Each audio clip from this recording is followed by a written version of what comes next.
That's funny. Okay, so Samantha Samuels, that's your name. Okay, now I got it. Ricky Heckard. Ricky Heckard? Am I abusing that name? Or is Ricky not here? Must be not here. Nora Oxendine. Okay. Jasmine Dewey. Let me know if I screw up your name, okay? Cody Morazan. Right here. All right. Christopher Lowry. Here. Nakira Smith Hendricks. Abigail Clark. Isis Robinson. Okay. Demetha Stevens. And did I brutalize that name? Demetha? Demita? Okay. Allison Glover. Brett Grubbs. Oh God, I'm gonna screw this name up. Last name Frazier. Janaya. How do you say your name? Janaya. Janaya. Okay, thank you. Grant Brown. Okay. Kayla Milligan. Yeah, but I ain't going. Ryan Cobb. Ryan Cobb. Going once. John Kaiser. Okay. Kelly Patrick. Stephanie Ivy. Destiny Fairley. Is it? Did I get it right? No. How do you say your name? Destiny Fairley? Okay, good. All right, I'm gonna go get the camera set up real quick, and then we're gonna start.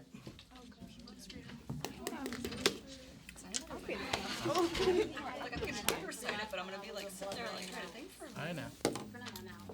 It's read as the option to do it when you say Bro, I can't get in blackboards. I don't know what my phone is. I always miss I need to Okay, Samantha, you are coming up first. Sure. What's that? Blackboard. Is it possible for me to pull mine up on the computer so I can make sure? Sure, let me log in.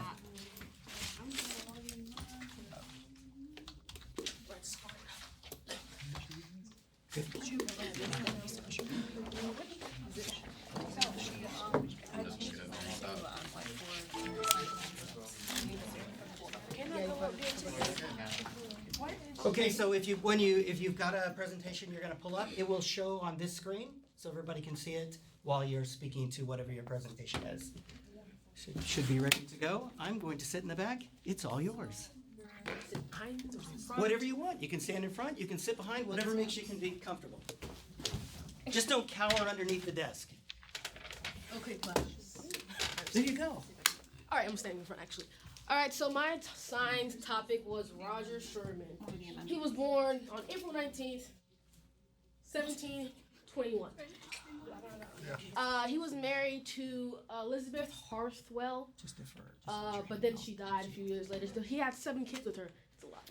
And then he remarried to Rebecca Prescott and had 8 kids with her, but 2 of them died. May they rest in peace. Okay, he's influential because he was the co-founder for the Great Compromise. So while we have the bicameral system in America, you know, the House of Representatives and Senate, you guys know that? That's because of him. He co-founded that. He sat on the board of the Continental Congress, and he signed the Declaration of Independence and the Articles of Confederation. He was also was a Federalist. He helped Alexander Hamilton with a lot of his work. Yeah, there's more. Okay, also, he is a lawyer, but he did not actually attend any formal schooling. He just took the bar and passed, which I really wish I could do because that'd be nice. Also, yeah, he served like on basically every level of government. He was mayor, well, not every level of government, like every party he was, you know, like Senate, House, all that. He did a lot of stuff. He was mayor. He lived to be 72. He's pretty old. He was also the second oldest member on the Continental Congress. So yeah, that's Roger Sherman. Good. By the way, it's kind of scary being up there, but you know what it's like to be a professor after you've done this. Easy. That's what we do for 3 hours. My night. So who's next? Ricky Heckard. Ricky? Not here. Nora Oxendine, next.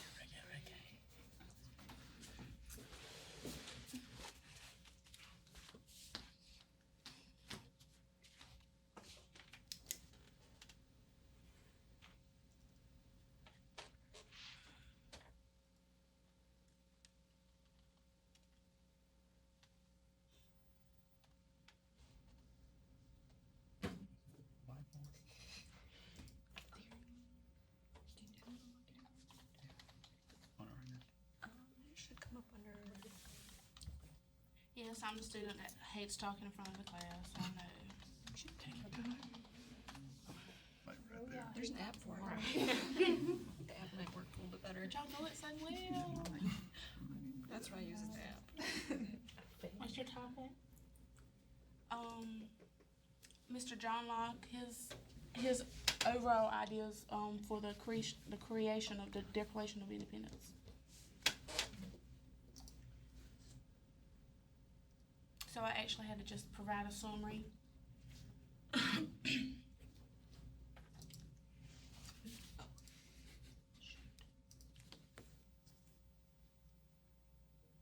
You can just drag that down. Yeah. Mr. John Locke expressed the fundamental value that the government is morally obligated to serve the people, by protecting life and liberty and property. He stated that private property was essential to liberty, and a man can have property and the government cannot take it away without consent. He explained the principle of checks and balances to limit the government power, which is the legislative branch, the executive, and the judicial.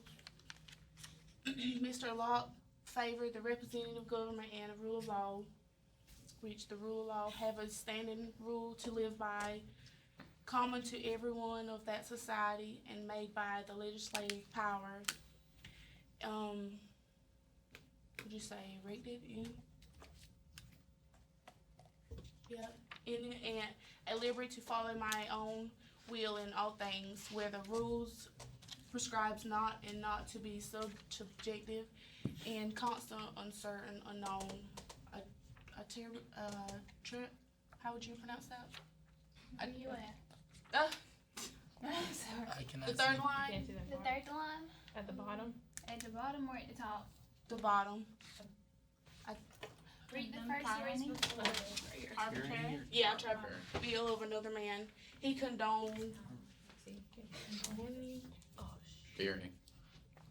He insisted that with government violates individual rights, people, and they might rebel.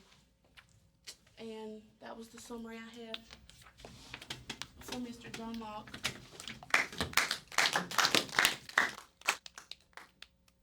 I'll just keep this up here, guys.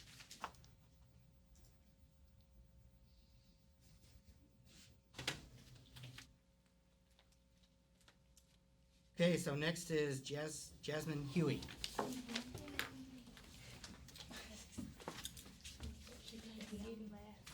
Yeah. Okay. So my topic was the Articles of the Confederation, and I had to provide a summary about the Articles of the Confederation. And after 6 months of debate, the Continental Congress, sitting in its temporary capital of New York, Pennsylvania, agreed to adopt the Articles of the Confederation and Perpetual Union in 1777. Not until March 1st, 1781, would the last of the 13 states, Maryland, ratify the agreement. The Articles of the Confederation was the United States' first written constitution and lasted approximately 12 years until March 1789. The Articles of the Confederation was a plan based upon the principles fought for in the American Revolutionary War. It contained critical flaws. It had no power of national taxation, no power to control trade, and it provided for a comparatively weak executive branch. Therefore, it could not enforce legislation. Each state, therefore, had the power to collect its own taxes, issue currency, and provide for its own militia. The government could not govern efficiently because of the general lack of power to compel the states to honor national obligations. The government's main activity was to control foreign policy and conclude treaties. Okay.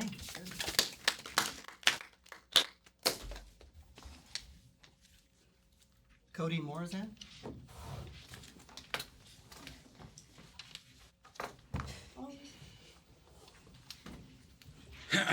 Okay. So the Annapolis Convention of 1786, it was held September 11th through the 15th in 1786.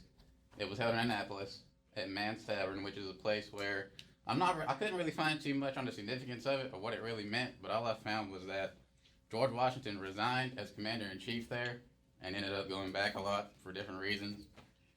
But other than that, the Annapolis Convention is important because it's one of the first major meetings where everybody important came together and said, okay guys, our government sucks and we need to reform or completely rewrite the Articles.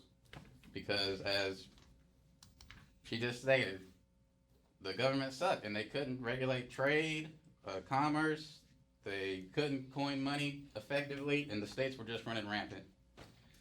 So everybody came together and said, well, we don't have enough delegates here because only like 12 delegates showed up from the 5 states, and it wasn't enough representation for, all the colonies to come together and agree on a new government. So really, that's just the gist of it, is it's very important because it was the first time everybody came together and decided that we needed to make a change or else we're not going to have a nation much longer. Britain's going to come back and pound us in the face. And other than that, that's about it, really.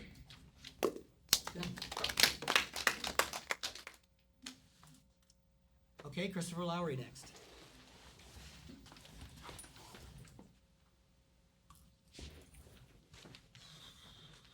Let's see. I did mine on Shay's Rebellion.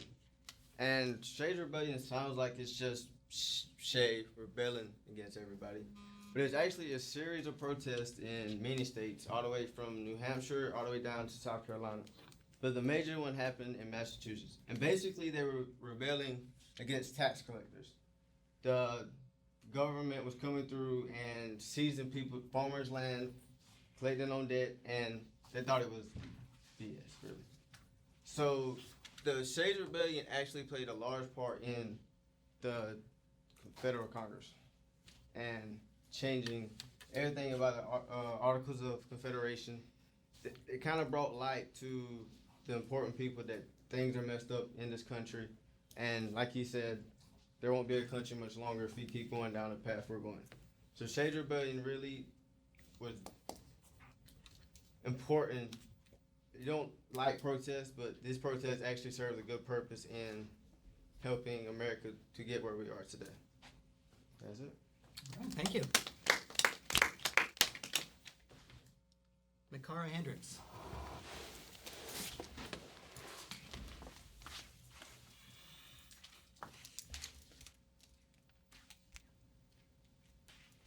Okay, so my concept this week was on the Constitution Convention of May 1787.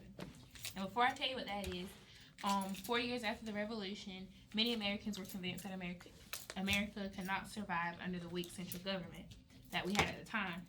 And it was established by the Articles of Confederation. So the Constitutional Convention of May 1787 is a convention that was held in the Independence Hall in Philadelphia. Many representatives from each of the former colonies, except for Rhode Island, was there. This convention is where the Constitution of the United States was written. During May, many heated debates happened, which that's where the delegates crafted the new Constitution, which was done in the month of June. It did more than just strengthen the federal government, and they believed in a new Constitution was better than amending the Articles of Confederation. The new Constitution redefined relationships between the U.S. citizens, federal government, individual states, and the central government. All this work was done by the delegates, which was very revolutionary, creating a government of the people, by the people, and for the people. 4 interesting facts I found while doing research for it was Ben Franklin was the oldest to attend. He was age 81. Jonathan Dayton was the youngest to attend at the age of 26. And the delegates elected George Washington as the president for the convention, and 39 out of 55 people that were there were the ones who signed the Constitution.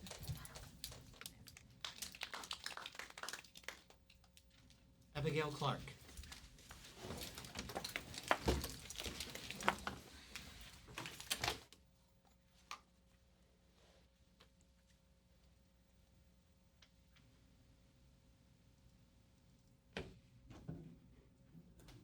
So my assigned concept for this week was to provide background on the Constitution that was not mentioned in the textbook.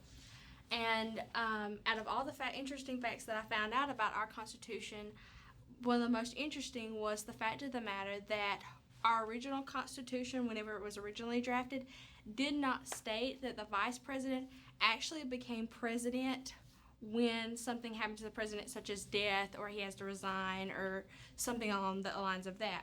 The original Constitution stated that in Article 2, Section 6, that in case of the removal of the President from office, or his death, resignation, inability to discharge the powers and duties of said office, the same shall be dissolved to the Vice President.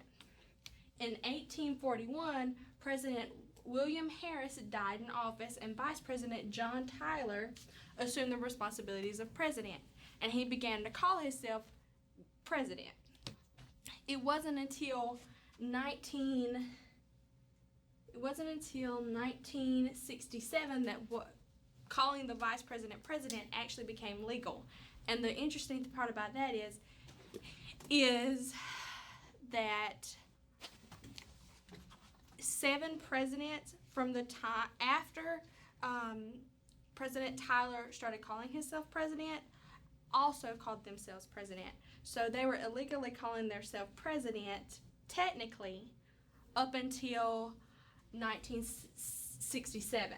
The first actual vice president to call themselves president and resume the office of president after the actual president resigned was Gerald Ford. So that's what I find interesting. Demita Stevens.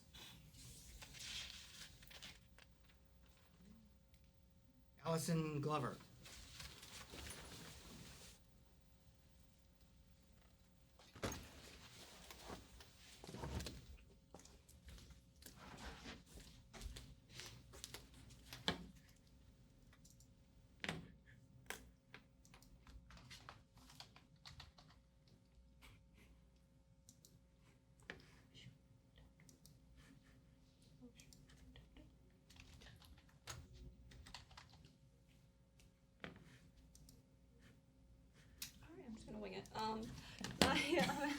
My concept was on the 22nd Amendment, which was adopted in like 1951 because there was no limit on how many terms a president could serve. So when they adopted this amendment, it was so that way a president couldn't serve more than 2 4-year terms. And before that, an interesting fact was that George Washington, he denied doing a 3rd term. And then it was kind of like a tradition. Everybody just followed him up until FDR decided, hey, I'm going to do, like 16 years. But I think he thought that it was necessary because of World War II and the Great Depression and all that. So, but after he did that, that's when they came up with the amendment to kind of stop that from happening again. So, that was my concept. All right. Brett Grubbs, please. Is Brett here? I am. I actually just transferred into this class, so I'm not exactly sure what this assignment was about, but I will have a meeting with Ms. Cooper. Okay, well, walk up in front of the camera for me. Okay. Just introduce yourself. Okay. Tell us a little bit about yourself. Spend 2 whole minutes. 2 minutes, okay. There you go. You don't have to. That's hard. It's actually easy. Okay. My name is Brett Grubbs. I'm 19. I actually just had a birthday 2 days ago. So Happy birthday. Thank you. I'm a resident of Lumberton, North Carolina. I've lived here all my life. I'm a guitarist. I just recorded my first CD 2 weeks ago down at Vanquish Studios in Florida. It will be available in November, so you all should buy it. Nice. And let's see, I'm a real estate broker here in North Carolina. I work with Caldwell Banker Premier Team Realty in Lumberton, and if any of y'all ever need a home, call me. Good job. Thank you.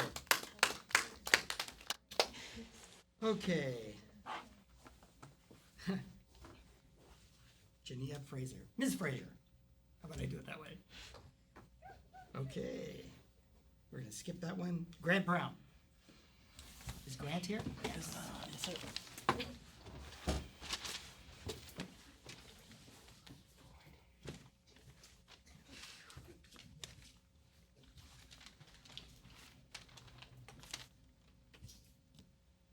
Good evening, everyone. I'm Grant Brown. Nice to meet y'all. And my subject was,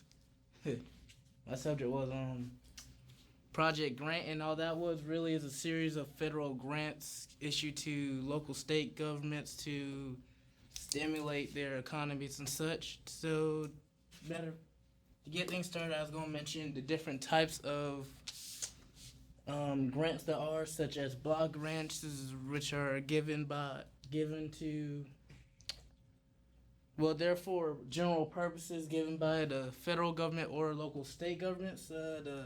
Then there's federal grants, which are given extensive regulations and excluded. They exclude opportunities for small businesses, which means that they mainly goes toward big businesses instead of small ones. There's project grants given for research topics, and there's formula grants that provide funds as dictated by a law, such as if there's a law that the federal government has to pay so-and-so to so amount to so-and-so, then they have to do it. Then they are also issued by private non-profit organizations and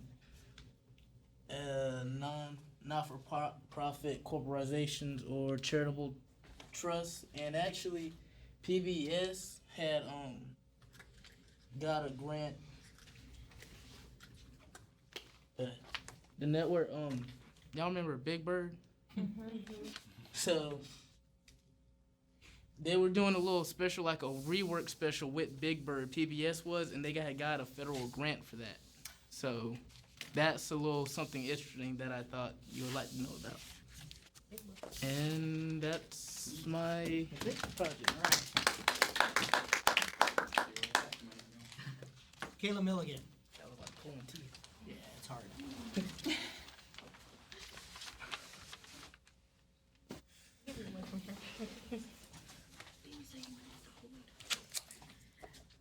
My concept was from United States versus Alfonso Lopez. Well, a little background, he was a high school senior who brought a gun assault in San Antonio, Texas. Well, he admitted when SAR officials and cops came to him, he admitted he had a gun and that he had 5 rounds in his pocket, which was not used. I found that different sources, some websites say the gun was loaded, some say the gun was not loaded. This happened in 1992.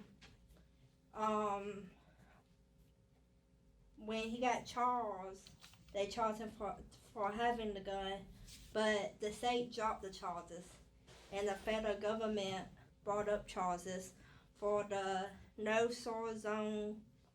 Gun or SAR Zone Act of 1990. So he went to jail for 6 months, but had 2 years of probation. So he fought it. During his trial, they say that the Congress could charge him. So he appealed it to the 5th Circuit Court of Appeals, and they agree with him, saying the commissary clause was only for economics. It was not for public SARs. So the commissary clause was only for business, roads, and other stuff, but not public SARs. So the 5th Circuit Court of Appeals agreed with him. So the Congress, they went to the Supreme Court, and the Supreme Court agreed with Lopez, saying that the law was unconstitutional. So they got away with the law, like the probation law of the alcohol. They got away with the law. It was the 4th case in 60 years that limit Congress powers. So basically, all I have. Good job. Ryan Cobb. Is Ryan here? He's not. John Kaiser.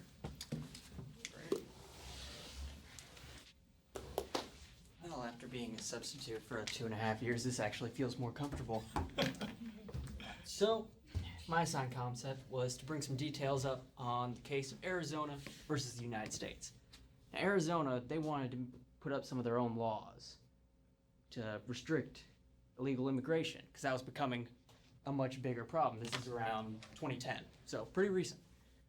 Now, they wanted to make it to where if you didn't have legal papers, you can be charged. State crime. Can't remember what it's called. But the federal government said, that's not really your jurisdiction. That's something we handle. So they ended up cutting out, I believe it was 3 of the 4 portions of the law, pretty much rendering it moot. But no, they were persistent. So if you are considered considered guilty of a criminal offense and you don't have, say, a green card for short, then you can be held until the federal government does their thing, does their background check, proves you guilty or innocent. And that is basically all there is about that. Kelly Patrick. Kelly here? Stephanie Ivy.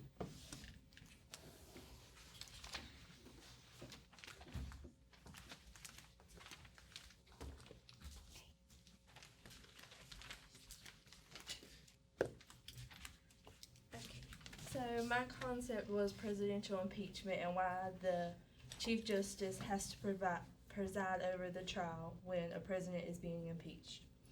And impeachment is one of the main components of the system of checks and balances. Congress is the only one over impeachment. They can only prosecute a federal official. The judicial branch can't do it, or the executive branch can't do it. In most cases, the federal official is charged with impeachment by the House of Representatives, and then the Senate acts as the jury and the judge during the trial.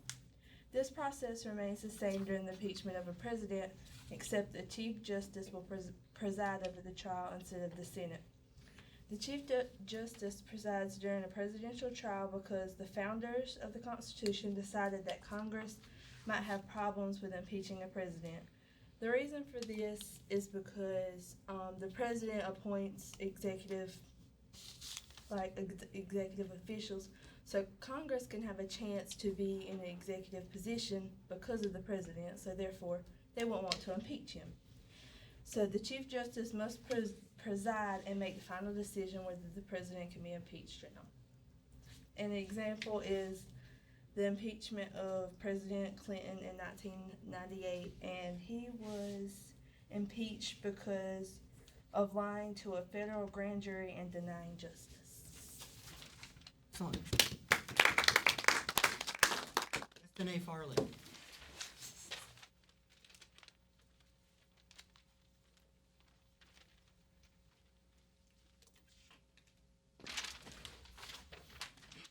God, it looks so much brighter up here. Okay. I had when Congress override presidential veto. Okay. A Congress can override presidential decisions if it has the necessary 2 out of 3 votes. George Washington was the first one to issue a veto on April the 5th, 1792. And my example was Clinton's, that's his name right? Clinton's partial birth abortion veto in 1996. So he believed that women should have the right to be able to have abortions after a certain amount of time. But the people in his political party did not believe that abortions should be up to the political party. They believed that it should be between the mother and the doctor. So they had a Congress override. Even though they lost, it went on for a very long time. Let's see. Another example is, say, I was the president, and I wanted to come up with an act to increase money for students going to college. If 2 out of the 3 Congress people didn't agree with me, I wouldn't be able to get my fundings for college. Right? Yeah, fundings for college. That's it.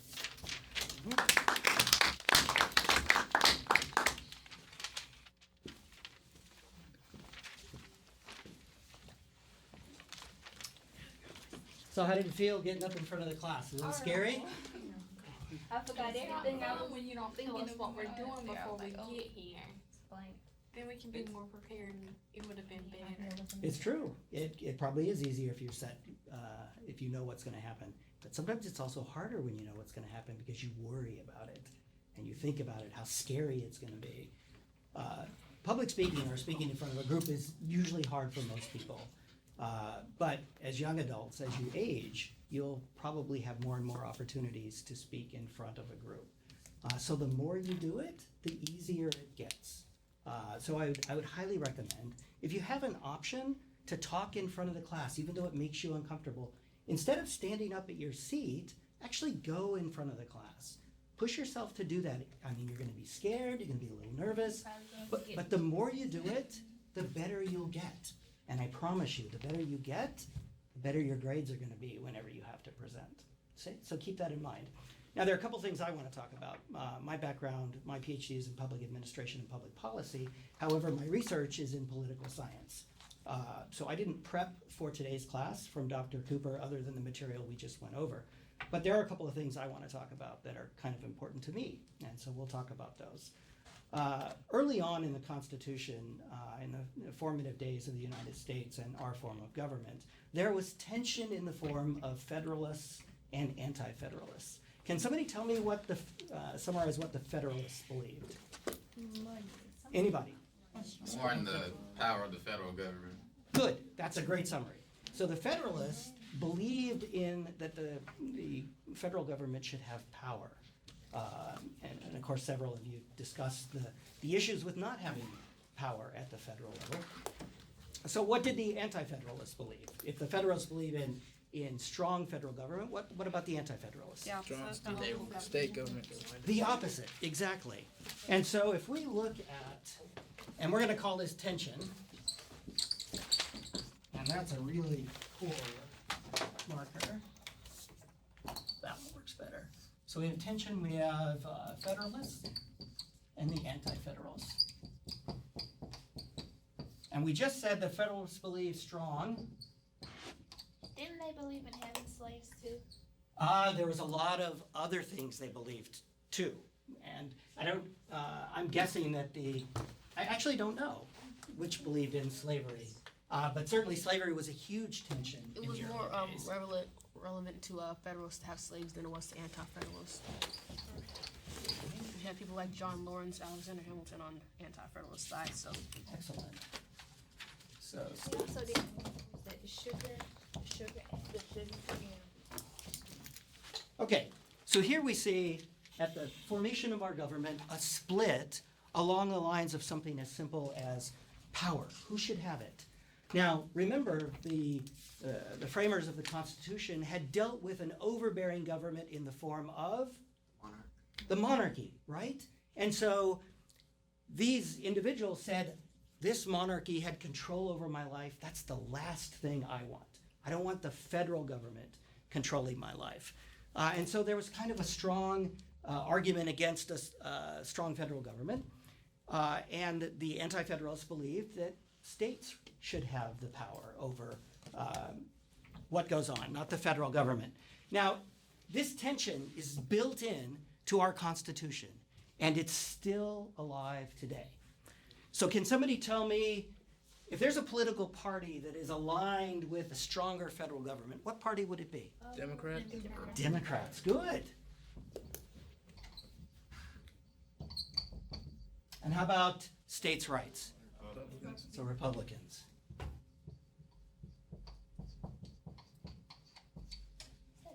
Is there anybody who thinks that we still don't have a conversation between Democrats and Republicans on where the power belongs in governing the people of the United States? I mean, they have two different opinions though, so they're not going to want to sit down and talk about something like that because they're going to have two different opinions on that. Okay, so that they definitely have two different opinions in general on certain issues, and sometimes they agree on certain issues as well. But what's interesting to me is that this built-in tension, when this country was formed, is still alive today. Yeah, it's still Democrats versus Republicans. We might throw libertarians in here. But even today, we can't agree on what's the right answer. Somebody tell me why. Why can't we agree on a right answer? There's too many opinions.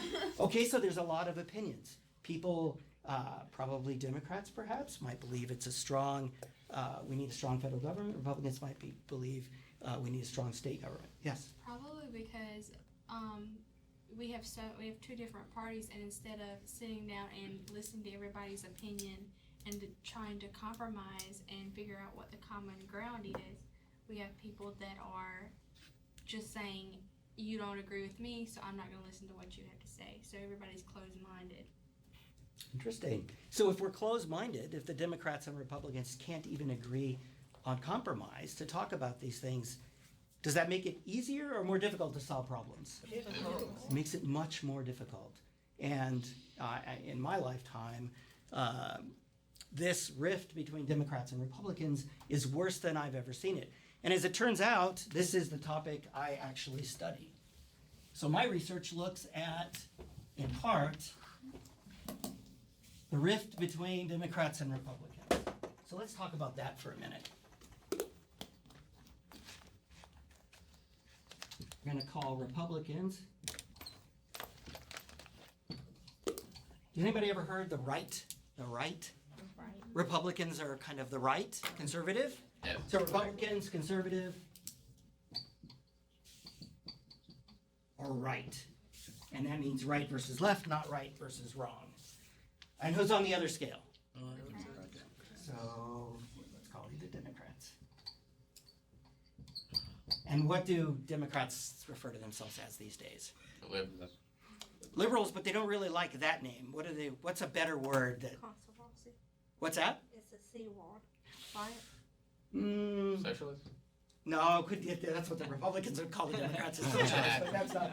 Progressive. Progressive. If you hear that term, sometimes that's progressive. That's meaning liberal. Or left. So you might hear Democrats referred to as this, Republicans referred to as that. So earlier this year, I surveyed 8,373 state legislators across the U.S. About 2,000 of them actually responded to my survey. One of the questions I asked is, where do you see yourself on this curve? And the options were strong, progressive, and then down here, moderate, Democrat, or progressive. Down here, weak, Democrat, independent, leaning, Democrat, and independent, leaning, Republican, and then we had weak Republican,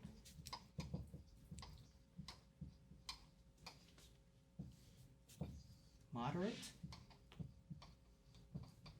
Republican,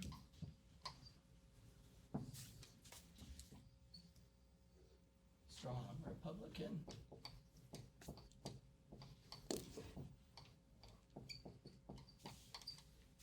now this graph is called a histogram, and it's approximately how legislators responded. And what's the first thing that we see about this histogram? It's higher at the edges and it's low at the middle. Okay, so this scale on this side is the number of legislators responding.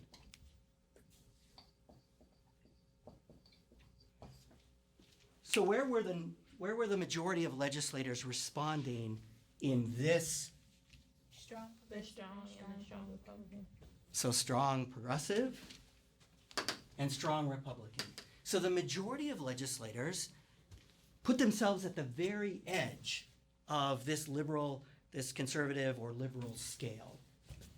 Now, somebody brought up the fact that we have tension and we don't talk, right? Legislators don't talk with each other. Where's compromise typically found? Middle. Has anybody ever heard that? Compromise is typically found in the middle? Well, this is the middle. Are there very many legislators in the middle compared to the ones that are ideologically at the extremes? Not, right? And so your world, the world that you're going to grow up in and move forward, is dealing with this issue, which is the focus of my research. Why are we so far apart? Maybe how do we get back to the middle? And so what you see in Congress, as well as at the state level, is that legislators categorize themselves on the ends with very few people in the middle. Why might legislators categorize themselves on the ends? Why would they do that? Try to get votes. Why would that lead to more votes? They want to promote their interests. Yeah. Okay, can they promote their interests from the middle? No. Why not? It's hard to do. They're weak. Because they've been seen as the weaker group for so long, that we'll just won't go for it.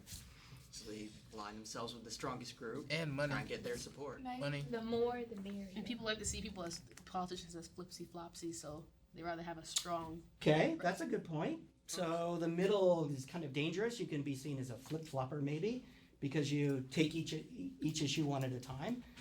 Whereas if you stay to the outside edges, everybody kind of knows what the fringe means, and you don't flip-flop too much. Any other reasons why?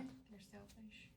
They want all or nothing, so they keep the other side from getting what the other side wants as well. Ah, so the endpoints believe in what they believe so strongly that they're unwilling to even concede anything to the other party. Okay, that's a reason for being there. Any other reason why politicians might gravitate towards the end? They get paid to push a specific topic sometimes. Ah, special interests. So special interests can pay them, but that can happen on the left or the right. Yeah, Is that both. true? Yeah. Okay, and it could even happen in the middle, right? A special interest could find a legislator who's a moderate, that's what we call the middle, and give them money to try and represent their interests, right? So this question, I posed this question to Arizona State legislators. I came from Arizona State University to teach here. And so I asked a legislator, actually I asked a number of legislators, well, why is it that you're at the extreme? And here's what they said. If I'm at the extreme, so that graph again of the endpoints that are very high. On the right, the conservatives said if I'm at the extreme, I get attacked by everybody who's more liberal than me. My attacks, i.e. my challengers, all come from the left of me if I'm all the way on the right. And the liberals said the same thing. If I'm going to be attacked, all of the attacks are going to come from people who are more conservative. But what happens to this guy or girl who's in the middle? From both sides. That's exactly right. They get hit from both sides. They get attacked by conservatives for being too liberal. They get attacked by liberals for being too conservative. What happens to a person who's in the middle who's attacked by both sides? They lose. They lose. If you are in the middle and you're running for election, you are likely to lose. And if you lose, can you implement any of your policies? Nope. No. So if you're more likely to lose if you're in the middle, and you're a smart legislator, what are you gonna do? Pick a side. You're gonna pick a side. Exactly. You're gonna go that way or you're gonna go that way, but you're not gonna stay in the middle. Now, some politicians do stay in the middle because they don't face credible challenges. In other words, nobody's trying to unseat them, right? They're not facing a challenger. They've been in office for 30 years. They're comfortable. They can afford to be moderate. A new legislator maybe can't afford to be moderate. Has to pick a side and go to the outside edge. Now let me ask you this. Who controls what these people do? Ideally, who controls it? The voters. Okay? So what do voters, if this is what we see happening, that we have this split, who's causing legislators to move to the ideological extremes? The voters. The voters. Because we elect them. We ultimately get them into office. And it's this fear of the center being attacked on both sides, i.e., they don't want to be attacked from both sides, that keeps legislators away from the center. And you, as voters, ultimately control that. I've come to the conclusion from my research that the only way to fix this problem is to fix the voters that cause this legislative behavior. So there was an individual who noted that legislators are single-minded seekers of re-election. What does that mean? Single-minded seekers of re-election. They don't. All they want to do is get reelected. That's their only goal, is to get by any means possible. To get that re-election. All of the above. I'll do whatever it takes to get reelected. I want more than anything to be reelected.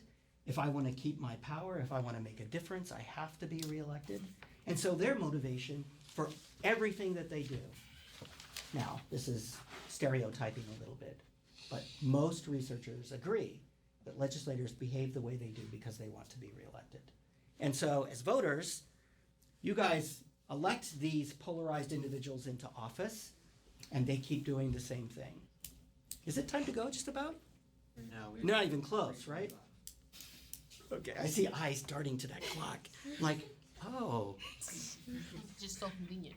What's that? Just so I know, they make it easy, don't they? Well, here's the good news. You will get a lot early today. What time's class normally run till? 3:45. 3:45. So another half an hour. I will let you out almost a half an hour early. So, but I want you to listen to this first.